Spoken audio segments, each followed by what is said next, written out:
Hello everyone, my name is Pat. Welcome to my channel. Today I'll be talking about all the arcs that I read for March. Now, this was initially going to be like April releases, but I do have one book that is coming out in May instead of April, which I will get to at the end of this video. And I only have a couple, so let's talk about them really quickly. So the first one is Hotel Magnifique. This one is a YA fantasy. This one comes out April 5th. And this is a debut fantasy about a hotel that appears in a different city, a different destination every morning. And it's described as perfect for fans of Caraval and the Night Circus. And that's why I picked it up, and that's why I requested it through Penguin Teen. And I rated this one a 3.5 stars. This was a quick read, very fun to read, and I did enjoy it and I did like it. The main character, the lead, I found her a little bit too impulsive and a little too curious, or acting too much in her curiosity. In this world, magic exists, but there's only a few people who can perform magic. There is a lot of things that they don't know about magic, and there's a lot of uncertainty about magic as well because of how rare it is. And so,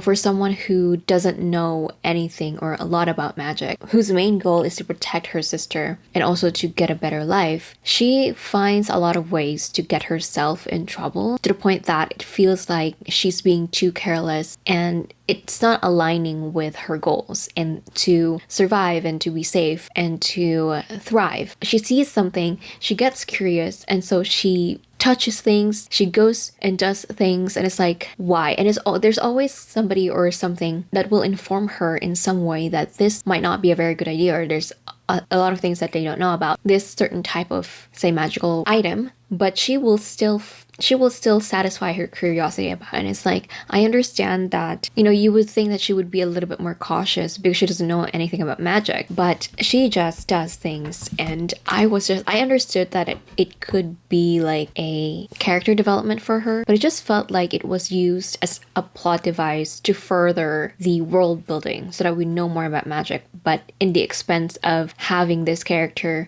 be a little too curious, or like putting herself in danger just to satisfy her curiosity and to build the world. And it's like, it doesn't make sense to me as a character like her in the way that some parts of her character were written. So I would have understood like if she only started doing it in the beginning, especially with her not knowing what this world is or how magic works or how dangerous it could be. But I feel like she already had an idea of how dangerous it could be. But again, I thought maybe she's going to change that, but no, she didn't. And I felt like it was just used to further the world building and get us to learn a little bit more about the magic through her character and what her character does. And it's just like, wasn't having a lot of fun following her. It's very atmospheric though, and the magic is very, very interesting. It has that kind of Alice in Wonderland type of magic where you don't know. It's very unique. Like every type of magic is very unique and you don't know the effects of it. It's very interesting, very, very interesting. By the second half, I just wasn't as invested as I was in the beginning with what was happening. And eventually I was just like, it was fine. I was okay with it. So I did enjoy it, and I did enjoy the atmosphere, and I enjoyed reading about the magic and seeing it and the dark facets of magic as well. And then the next one that I read is a non-fiction, a YA non-fiction. This is called You're More Than Magic by Minda Harts. This is described as a non-fiction guide for girls of color to find their voice and claim space. And I enjoyed this one. This one comes out April 5th, and this was the type of book that I went into feeling that maybe this will end up something that I would wish I had when I was younger, and I was right. I felt like I would have gained a lot of lessons from it because it's talking a lot about, self-advocacy, being confident, being brave, speaking out for yourself, setting boundaries, the importance of friendship, the importance of family, how to deal with the imposter syndrome, how to have tough conversations, especially, as a teenager talking to adults. And there are discussion guides and prompts as well to kind of further the chapters and how you can apply it in your own life and kind of have a better understanding of it as well. So I really like this one. I really, really enjoyed it. And again, I hope this was